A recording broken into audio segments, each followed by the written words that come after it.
নমস্কার। আমরা তো দীর্ঘদিন বলে আসছি রত্নধারণ দুটো, তার বেশি নয়। এবারে কি জানেন, এমন এমন কেস আমাদের হাতে আসছে। একটা এক্সাম্পল আজকে স্ক্রিনে সবাইকে শেয়ার করব, যাতে আপনারা সবাই এই জিনিসটা সম্বন্ধে আবার ভাবতে পারেন। সাধারণ মানুষ অ্যাস্ট্রোলজি বোঝেন না, এটা তো স্বাভাবিক। কিন্তু যদি সুষ্ঠুভাবে আপনাকে বাঁচতে হয় এবং গ্রহের রেমেডি করতে হয়, কিছুটা বেসিক কিন্তু আপনাকে সবাইকে বুঝতে হবে। এই বেসিকটা বোঝাবার জন্য একটু অ্যাস্ট্রোলজিটাকে ডিপ করে একটু সবাই স্টাডি করুন, বোঝার চেষ্টা করুন যে প্ল্যানেট মানে কি, প্ল্যানেট আপনার কোন হাউসে কি প্রভাব দেয়, কে তার বন্ধু কে তার শত্রু, আপনি যা রত্ন ধারণ করে বসে আছেন আদৌ আপনার জন্য সেটা সুটেবল কি সুটেবল নয়। আমাদের কাছে এক একজন আসছে হাতে এই এক গোছা অ্যাস্ট্রোলজারের প্রেসক্রিপশন, বিভিন্ন জনে বিভিন্ন কথা বলেছে। তা আমি বললাম, এত অ্যাস্ট্রোলজারের পেছনে ঘুরছেন কেন? তার মানে তারা স্যাটিসফাইড নয়, তিনটে চারটে রত্ন ধারণ করার পরে স্যাটিসফাইড নয়। এবার আজকে যে জিনিসটা আলোচনা করতে যাচ্ছি, ইন ফিউচার আমাদেরও কিন্তু স্ট্র্যাটেজিতে কিছু বদল হতে পারে। কারণ আমরা দুটো বলেছি তো, এরপরে হয়তো একটা জেমস্টোন আর একটা অল্টারনেটিভ, এটাই আমাদের অবজেক্টিভ থাকবে। কেন আমরা দেখছি যে দুটো জেমস্টোনও অনেক সময় কিন্তু খুব একটা ফল দিচ্ছে না, এবং সেখানে একটা উপরত্ন একটা মেন জেমস্টোন এটা দিয়ে বাকিটা কিন্তু রুদ্রাক্ষ এবং স্পিরিচুয়ালি কারেক্ট করতে হবে। কেন আমার কাছে যারাই আসছেন তারাই তো মূলত ফাইন্যান্সিয়াল প্রবলেমে আসছেন, তাদের বিজনেস আছে কিন্তু বিজনেস শাইন করছে না। কারণ হচ্ছে বিজনেসের মধ্যে তার মনটা কম। কেন চন্দ্র একটা এমনই প্ল্যানেট, তার কারক কিন্তু সে জোয়ার আর ভাটা, এটাই আপনার জীবনে দেবে। অতএব চন্দ্রের এনার্জিটাকে জীবনে বোঝার চেষ্টা করবেন। এবারে আজকে যে কথাটা বলছিলাম, এবারে স্ক্রিনে দেখুন এমন একটা জন্মকুণ্ডলী যেখানে 5টা গ্রহ 12 হাউসে শুভ গ্রহ বসে আছে, একে অপরের সঙ্গে লড়ছে। তো কাউকে এদের টাচ করতে পারছি না। তারপরে দেখুন বাকি যে ওর যে শুভ গ্রহগুলো, সে এমন একটা স্থানে বসে আছে, সে অশুভ স্থানে, তাকেও কিছু করা যাচ্ছে না। সারা দিন এই নিয়ে আমাদের দুজন অ্যাস্ট্রোলজার, আমি বিভ্রান্ত একেবারে, কি করা যায় কি করা যায়। দেখুন ভগবান কিন্তু একটা রাস্তা কি আশ্চর্যভাবে করেই দেয়। দেখলাম কেতু বসে আছে নবম স্থানে। তখন আমি এক অ্যাস্ট্রোলজারকে কনফারেন্সিংয়ে নিলাম, আচ্ছা ভাই তুমি কি এটা নোটিশ করেছো যে কেতু বসে আছে নবম স্থানে? মানে কি, তার ভাগ্যকে রুল করছে Ketu. Stop all remedies, planetary remedies যত আছে সব বন্ধ করো, কিচ্ছু দাও না, খালি কেতুর জন্য দুটো রুদ্রাক্ষ দিয়ে দাও, ওর জীবন পাল্টে যাবে। জানি না কি করলাম, আমি জানি না, কিন্তু আমি চিন্তা করে দেখলাম। আমার আরেকজন অ্যাস্ট্রোলজার বললেন, ইয়েস দাদা ইউ আর রাইট। তো এই হচ্ছে ব্যাপার।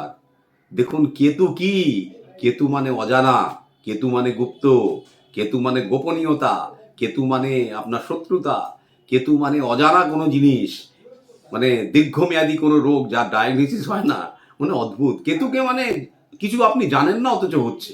এই অ্যাস্ট্রোলজি যে ছকটা আমরা শেয়ার করছি, এতে কিন্তু কোনো গ্রহের অবস্থান অনুযায়ী রেমিডি আমরা বুঝতে পারলাম না। আবার সেই কেতুর তত্ত্ব চলে এলো অজানা। তার রেমিডি কি ক্যাটসাই? Sorry sorry sorry sorry no, এক কথাতে নো। উনি বোধহয় কিছুদিন ক্যাটসাই ব্যবহারও করেছিলেন, খুব সম্ভবত, আই এম নট শিওর। তো যদি কিছু হতো আমার কাছে নিশ্চয়ই আসতো না। তো তাকে আমরা দুটো নমুখী রুদ্রাক্ষ সাজেস্ট করলাম। সে আমাকে বলতে, আমি নীলা কেন নিতে পারবো না? যেটা বলছিলাম, তার 5টা গ্রহ দ্বাদশে বসে আছে, তার মধ্যে শনিও ছিল। তা আমি বললাম যে আপনি কি নীলা নিতে চান? বলে কেউ তো আমাকে বলেছে আপনি যদি নেন 3 মাস ব্যবহার করুন, 3 মাস বাদে আমাকে খবর দেবেন কেমন আছেন। তো অনেক জোরাজুরি করলো, দিতে পারলাম না। তারপরে এলো বৃহস্পতি, বলে পোখরাজটা কি নেওয়া যাবে? আমি পোখরাজও, বৃহস্পতিও কিন্তু part of your 12 house 5 planet, তাকেও দেওয়া যাবে না। কোনো জিনিসকে যখন মানে কিছু করতে পারলাম না, সে বারে বারে আমার প্রশ্ন করছে এটা নেওয়া যাবে, ওটা নেওয়া যাবে, ওটা নেওয়া যাবে, কিচ্ছু। বিষলগ্ন জাতকটির, তার শুভ গ্রহগুলো ছিল শুক্র শনি আর বুধ, সব কটা গ্রহ গিয়ে বসে আছে দ্বাদশ স্থানে। কেউ নেই, তাকে অ্যাভেলেবেলই নেই কোনো জায়গাতে। এবার কেতু যেহেতু তার ভাগ্যস্থানে বসে আছে, তাকেই টার্গেট করলাম। এবং যদি এই ছেলেটি আমার কথা শোনে, কিছু পরিবর্তন জীবনে অবশ্যই দেখতে পাবে। তো এই হলো ব্যাপার। যে জিনিস নিয়ে লোকে আমাদের কাছে আসছে, আমরা তো অবাক হয়ে যাচ্ছি, এগুলো কি হচ্ছে। একজনকে তো বললাম, না না এইভাবে আমরা দেখতে পারবো না ভাই, এতগুলো প্রেসক্রিপশন নিয়ে এসে তুমি আমার কাছে কি আশা করছো। তো তার মধ্যে বেশিরভাগই 3টে রত্নই লেখা, তো তাকে আমি কিছুই দিতে পারলাম না। I am sorry. এই হলো ব্যাপার। এবারে কয়েকটা গোল্ডেন রুল আজকে আমি ছোট্ট করে শেয়ার করে দিই। আপনি কিছু জানেন না মনে করুন, আপনার জন্ম তারিখ তো জানেন। জন্ম তারিখটা 1 থেকে 31 যে কোনো একটা তারিখ হতে পারে। সেই সংখ্যা দুটোকে সিঙ্গেল ডিজিটে নিয়ে আসবেন যদি ডবল ডিজিট থাকে। যদি 14 থাকে 4 1 5।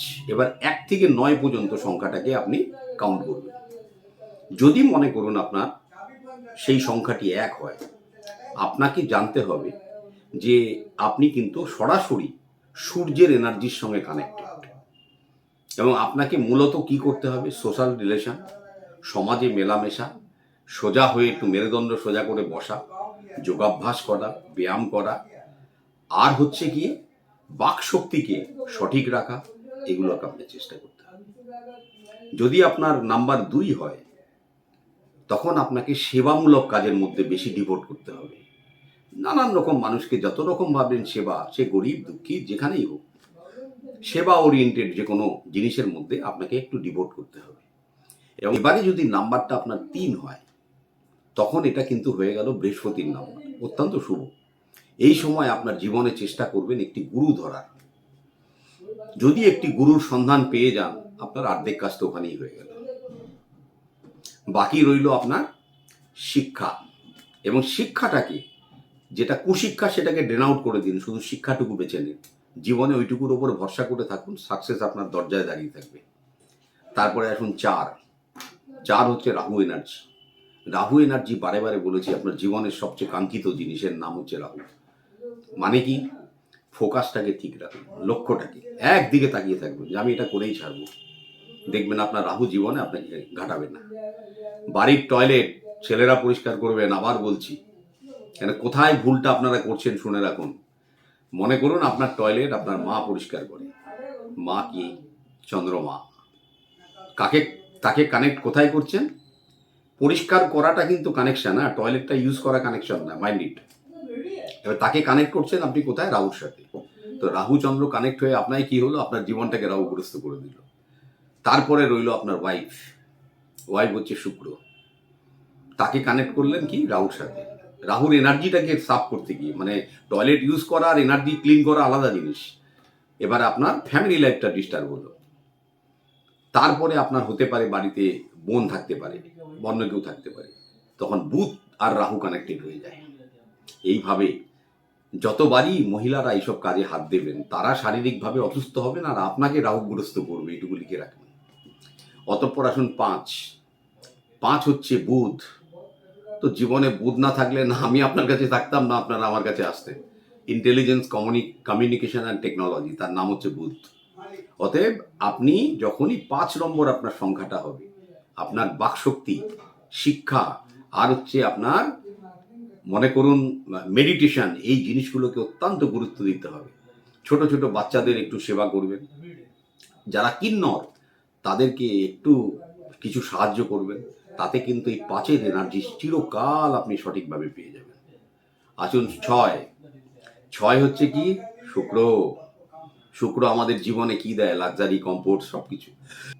তো শুক্র, বৃহস্পতি আপনাকে যে জ্ঞানটা দেয়, সেই জ্ঞানটাকে এক্সিকিউট করাই কিন্তু শুক্র। জাস্ট নোট ইট। আপনি বৃহস্পতির থেকে জ্ঞান পেলেন, বুধের থেকে টেকনোলজি পেলেন, কমিউনিকেশন স্কিল পেলেন, সেটা যখন কর্মক্ষেত্রে এক্সিকিউশন করেন, সেটা করে হচ্ছে শুক্র। বোঝা গেল? অতঃপর আসুন 6-এর পরে 7। 7 হচ্ছে কেতু। এবার শুক্র আপনাকে এক্সিকিউশন যে পাওয়ারটা দিল, করার যে প্ল্যানিংগুলো দিল, সেটা এবার হাতে কলমে করে হচ্ছে কেতু। এ হচ্ছে কেতু। আপনার রাহু ভাবতে দেবে, বুধ চিন্তা করবে, বৃহস্পতি জ্ঞান দেবে, বুধ আপনাকে ইন্টেলিজেন্স টেকনোলজি দেবে, শুক্র আপনাকে সেগুলোকে স্ট্রাকচারাইজ করে আপনাকে এক্সিকিউশন স্কিম দেবে, আর ফাইনালি হাতে কলমে করাই হচ্ছে কেতু। তারপরে আছে 59 শনি। এই যে এতগুলো কর্ম করলেন, এই এতগুলো কর্মের তো একটা ফল আছে ভাই। এই ফলটার কিন্তু কর্মফলটা কিন্তু দান করে শনি, যে আপনি কাজগুলো ভালো করেছেন না খারাপ করেছেন। দম্ভ করবেন না ভাই, দম্ভ থেকে আপনাকে ফেলতে 1 সেকেন্ড লাগবে না। ওই জন্য যখনই আপনি কিছু জীবনে পাবেন, সেই সময়টা ভগবানের দান মনে করে চলবেন, আপনার কোনো ক্রেডিট নেই তাতে। সেই বিচারটা কিন্তু শনিদেব করে। লাস্টে হচ্ছে মঙ্গলদেব। মঙ্গলদেব সব কিছু দেখবেন, দেখে ঠেকে আপনার জীবনটাকে সুষ্ঠুভাবে চালনা করার জন্য তার এনার্জিটাকে আপনাকে দেবে, যদি আপনি এই সমস্ত ব্যালেন্সগুলোকে সঠিকভাবে করে থাকেন। ততএব এই হচ্ছে 9টা সংখ্যার আপনার জীবনের উপরে প্রভাব। যারা কিছু বোঝেন না, শুধু এইটুকু বুঝে রাখুন। আর হচ্ছে যে কোনো গ্রহ তাকে দুটো ক্যাটাগরিতে ভাগ করে নেবেন। একটা দলের মধ্যে রবি, চন্দ্র, বৃহস্পতি আর হচ্ছে মঙ্গল। আরেকটা দলের মধ্যে শনি, বুধ, শুক্র। আপনার লগ্নটাকে দেখবেন আপনি প্রথমে, এই লগ্নটা কার আগে সেটাকে আইডেন্টিফাই করবেন। এবারে আপনি দেখবেন যে আপনাকে যে যা রেমেডি দিয়েছে সেই গ্রহের দিয়েছে না অ্যান্টি গ্রুপের দিয়েছে। মনে করুন কোনো সময় অ্যান্টি গ্রুপেরও লাগতে পারে। মনে করুন আপনি মেষ লগ্নের জাতক জাতিকা, আপনাকে একটি বুধের রত্ন দেওয়া হয়েছে, পান না। এবার দেখা গেল যে বুধ কিন্তু আপনার 9ম স্থানে বা 10ম স্থানে তার নিজস্ব হাউসে বসে আছে। জাস্ট নোট করবেন, হাউসে বসে আছে। সেই ক্ষেত্রে পান্নার একটা বিকল্প আপনি কিন্তু নিতে পারেন। সরাসরি পান্না নয়, সেখানে অনিক্স হতে পারে, গ্রিন টার্মালিন হতে পারে, এইসব হতে পারে। সরাসরি পান্নাটা নয়, তাকে একটু টপ আপ করার জন্য, অন্যথায় রুদ্রাক্ষ। এইভাবে কিন্তু আপনাদের একটু শিখতে হবে ভাই, নালে কিন্তু এই অ্যাস্ট্রোলজি ব্যাপারটা এক তো মাথায় ঢুকবে না, 2 বিভ্রান্ত হয়ে এই গোছা গোছা কাগজ নিয়ে ঘুরে বেড়াবে। আজকের আলোচনাটা একটু রিভিউ করে ভালো করে শুনবেন, কিছু কাজে হয়তো লাগতে পারে। নমস্কার।